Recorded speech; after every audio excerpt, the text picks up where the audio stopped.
안녕하세요. 한국항공사 전북지사장 오충선입니다. 사실 이번 14회 5회차까지 가장 모시기 힘든 분이었던 것 같아요. 평창 동계올림픽 마스코트, 브랜딩도 하시고 워낙 글로벌한 분이어서 오늘 전주에서 가장 글로벌하고 브랜딩의 대가를 모셔서 영광입니다. 환영합니다. 예.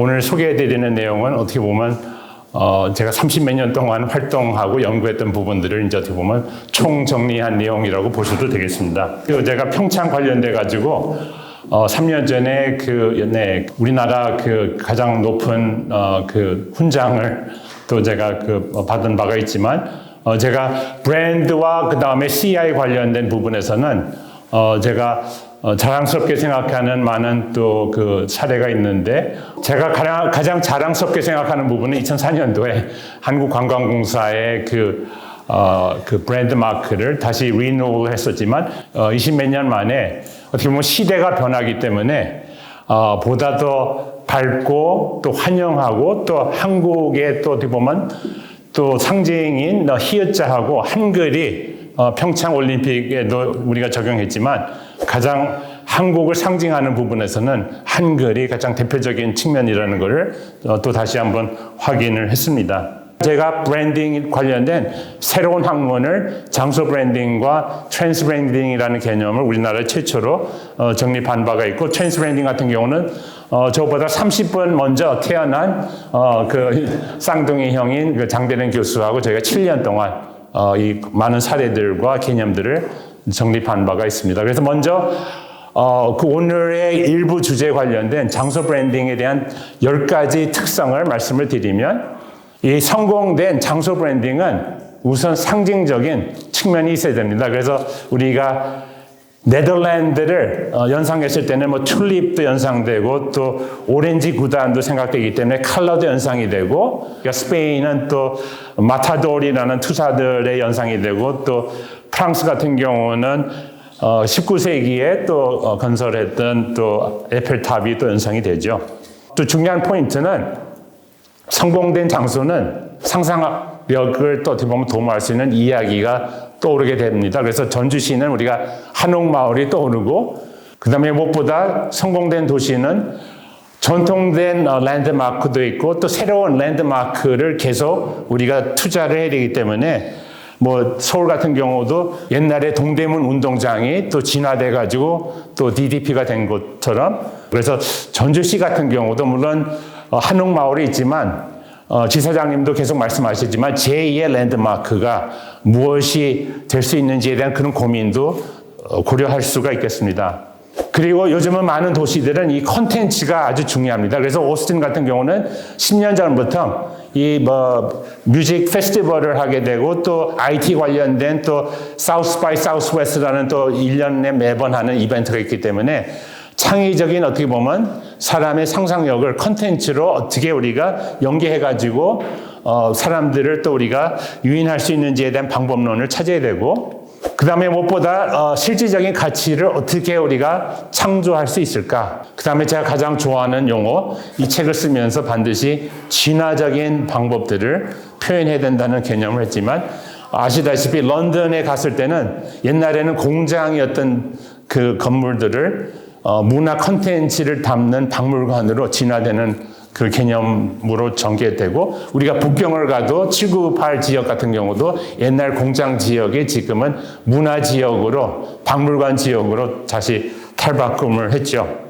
그럼 무엇보다 글로벌 경쟁에서 어떻게 우리가 재구성하는 어떤 여러 가지 상상력을 해야 되지만, 송도, 인천은 경제지구로 이제 어떻게 보면 또 재개발하는 어떤 방법들을 또 구현한 것도 우리가 또 칭찬할 수가 있고, 무엇보다 총체적으로 그것을 이제 지역을 어떻게 보면 전통과 첨단적인 표현에서 뉴욕에 있는 타임스퀘어 같은 경우는 뮤지컬이 어떻게 보면 또 본거지라고 볼 수도 있지만, 또 다양한 미디어로도 체험할 수 있는 여러 가지 체험 요소 공간들을 지금 구현하고 있습니다.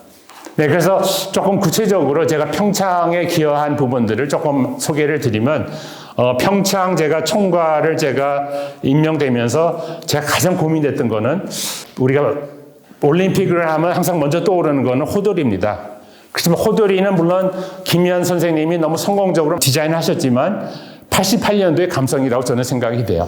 그래서 고민했던 거는 2018년도에 경제 강국에서 문화 강국으로 또 어떻게 우리가 진화할 수 없을까?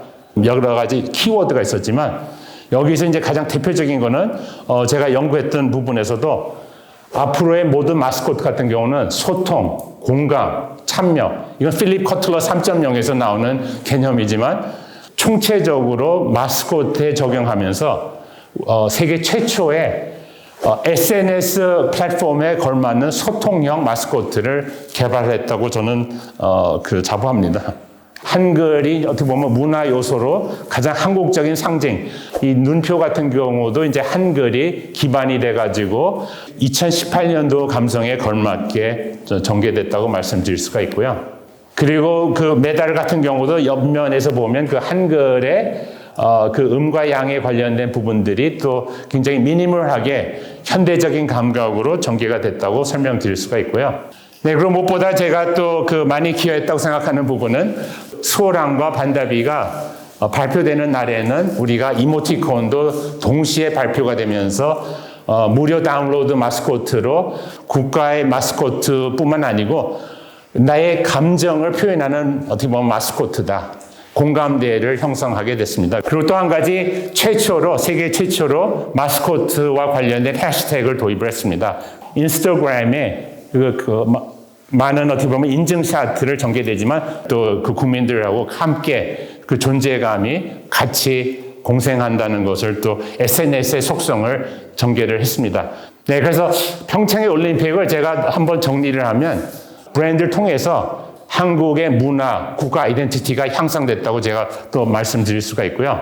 다학제적인 다양한 미디어로 우리가 전개가 됐다는 설명과 통합된 브랜드 디자인에 또 어떻게 보면 실행된 결과라고 말씀드릴 수가 있습니다. 또 재미있는 제가 논문 하나 소개를 하는데요. 시라큐스에 있는, 코넬 대학에 있는 학자가 SNS가 활발해지면서 많은 사람들이 여행 사진들을 가장 많이 올리는데요. SNS에서. 그래서 빅데이터를 분석을 했습니다.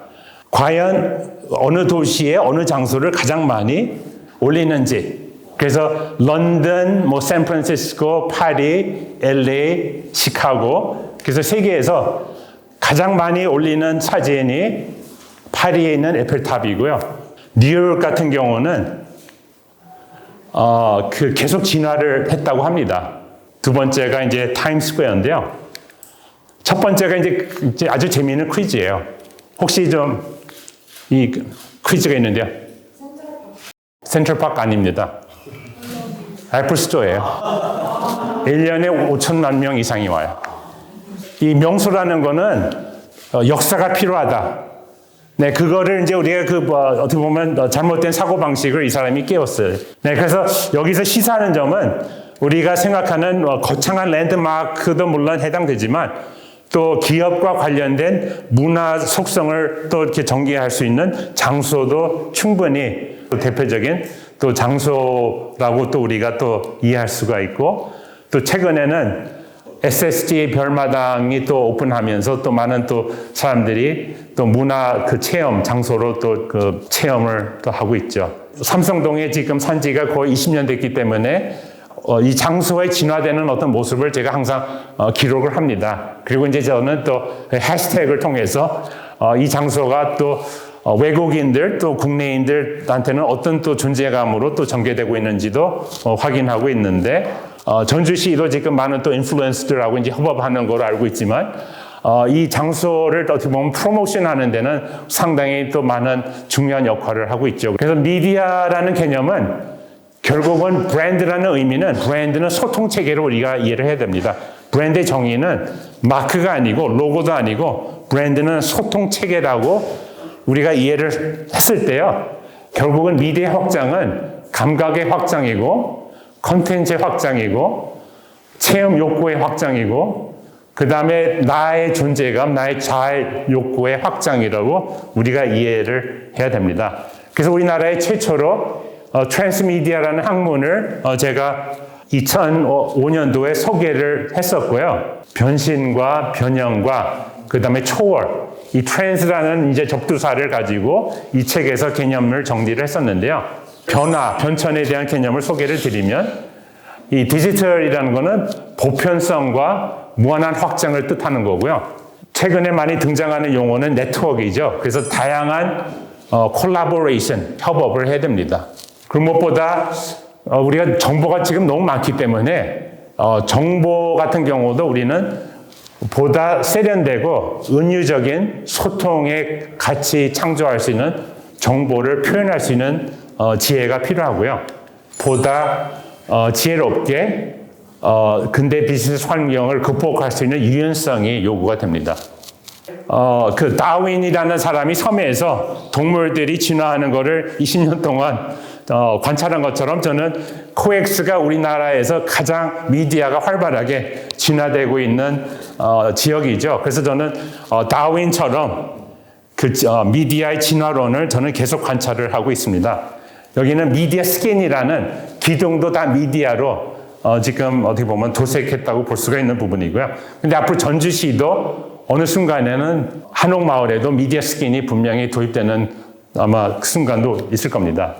앞으로 많은 도시들이 지금 우리가 미디어를 얼만큼 우리가 투자와 도입을 해야 되는지 고민을 하고 있다고 나는 생각이 됩니다.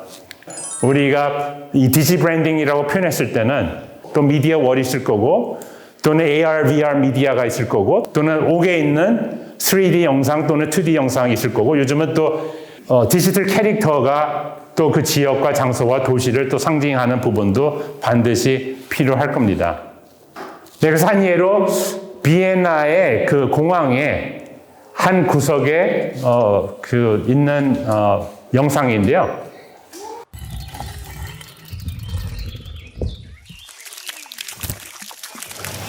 네, 이 영상이 시사하는 점은 전통은 전통으로 어떻게 보면 또 멈추면 안 되고 전통도 진화를 해야 됩니다. 근대 미디어 감성에 맞게 근대 미디어 플랫폼에 걸맞게 진화를 해야 된다는 점을 또 우리가 또 재확인할 수가 있습니다.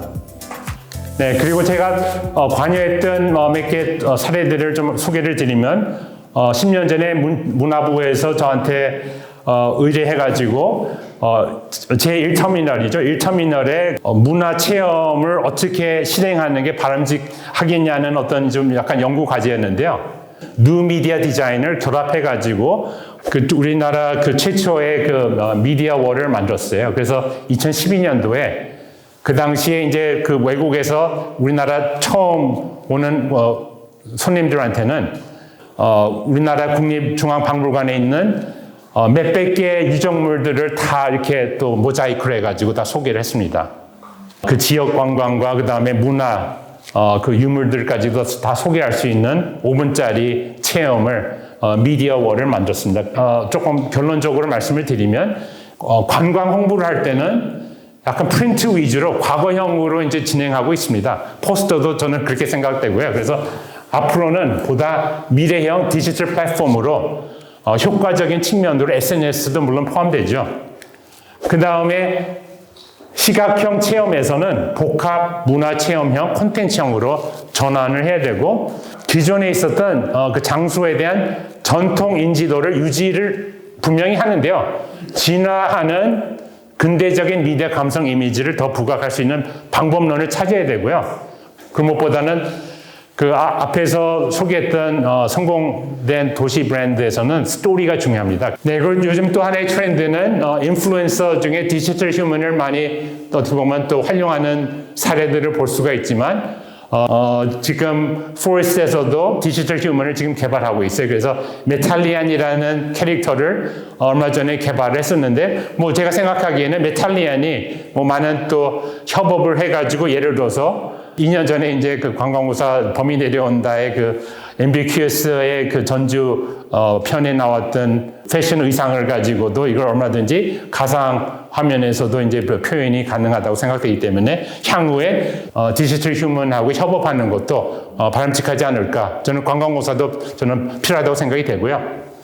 전통은 항상 우리가 어떻게 환경과 문화와 상징적인 측면으로 우리가 관리해야 된다는 부분들을 우리가 이미 알고 있지만 여기서 이제 더 보강되는 부분은 현재와 미래입니다. 도시의 지속 가능성을 위해서는 그 미래 비전을 제공해야 된다고 생각되기 때문에 그 도심의 새로운 구조와 미래 지향적인 측면과 비전과 미션에 대한 거를 계속 업데이트를 해야 된다는 거를 권유를 드리고요. 이상으로 제가 마치겠습니다. 네, 감사합니다.